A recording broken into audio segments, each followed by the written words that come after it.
কৃষক বাঁচলে দেশ বাঁচবে, সে বাণী আবারও প্রতিধ্বনিত হলো প্রধানমন্ত্রী তারেক রহমানের কণ্ঠে।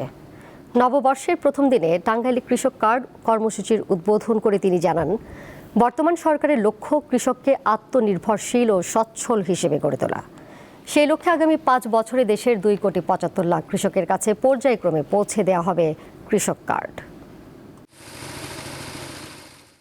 নির্বাচনী ইশতেহারে থাকা প্রতিশ্রুতি পূরণে ক্ষমতা গ্রহণের পর থেকেই কাজ করে যাচ্ছেন প্রধানমন্ত্রী তারেক রহমান। এর অংশ হিসেবে দেশের অর্থনৈতিক মেরুদণ্ড হিসেবে পরিচিত কৃষক সমাজের সরাসরি ক্ষমতায়নের লক্ষ্যে মঙ্গলবার পহেলা বৈশাখে উদ্বোধন করেন কৃষক কার্ডের পাইলট প্রকল্প।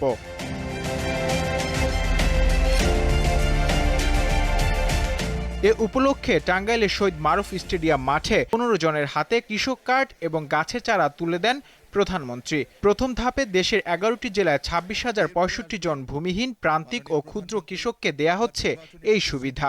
যারা আম গাছ পেয়েছে, জাম গাছ পেয়েছে, তাদেরকে আমি বলেছি আম যখন ধরবে, জাম যখন ধরবে আমি খাবো, আমাকে পাঠাবে। অনুষ্ঠানে বক্তৃতায় প্রধানমন্ত্রী বলেন, কৃষক ভালো থাকলে ভালো থাকবে বাংলাদেশ। বিএনপি সরকার যতবার দেশ পরিচালনার সুযোগ পেয়েছে ততবারই মানুষের ভাগ্যের উন্নয়নে কাজ করেছে বলেও জানান তারেক রহমান। আমরা হয়তো মাত্র 22,000 কৃষককে এই কৃষক কার্ডের সুবিধা আমরা এই মুহূর্তে পৌঁছে দিতে সক্ষম হয়েছি। বাট পর্যায়ক্রমিকভাবে ইনশাল্লাহ আগামী 5 বছরের মধ্যে পর্যায়ক্রমিকভাবে আমরা কৃষি কার্ড তাদের কাছে পৌঁছে দিব। কৃষি পণ্যের সঙ্গে সম্পর্কিত কলকারখানা প্রতিষ্ঠার পদক্ষেপ নেয়ার কথাও বলেন তিনি। এই সরকার জনগণের সরকার। আমাদের লক্ষ্য হচ্ছে দেশের উন্নয়ন, আমাদের লক্ষ্য হচ্ছে দেশের মানুষের ভাগ্যের পরিবর্তন। সেজন্যই আমরা বলে থাকি, করব কাজ, গড়ব দেশ। সবার আগে কে?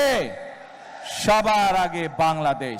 কৃষক কার্ড বিতরণ উদ্বোধন শেষে প্রধানমন্ত্রী শহরের শহীদ স্মৃতি পৌর উদ্যানে কৃষি মেলার উদ্বোধন করেন।